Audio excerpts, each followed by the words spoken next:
Hi friends, welcome back to my channel. ఇవాళకి ఈ వీడియోని చూస్తేనే మీకు అర్థమైపోయి ఉంటుంది ఫిషింగ్ అని.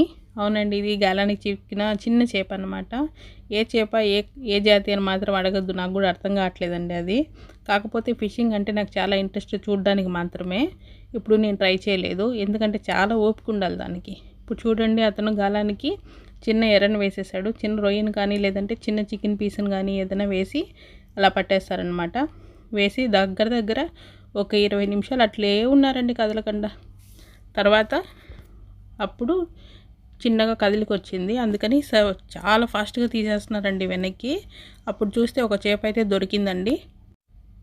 ఇంత ఓపిక్గా ఒక చేప కోసం 20 నిమిషాలు వెయిట్ చేయాలంటే ఈ ఎండలో ఈ గాలికి మనకు సూట్ కాదు కదా. ఇక్కడ చూడండి, చేప అయితే దొరికేసింది. అదైతే చెంగుమని ఎగురుతూ ఉంది పాపం. దానికైతే ప్రాణ సంకటం, మనకైతే వినోదం అనిపించింది దాన్ని చూస్తూనే. కాకపోతే ఫిషింగ్ హ్యాబీ ఉన్నోళ్ళు మాత్రం చేపలు పట్టడానికి కంపల్సరీ వెళ్తారండి. ఇది వచ్చేసి కువైట్ సిటీలో అండి. చూడండి చేప అయితే ఎంత బాగుందో. చూడ్డానికైతే చాలా ముచ్చటగా ఉంది. వెరైటీ చేప అనమాట. అదేం చేప నాకు కూడా తెలియట్లా.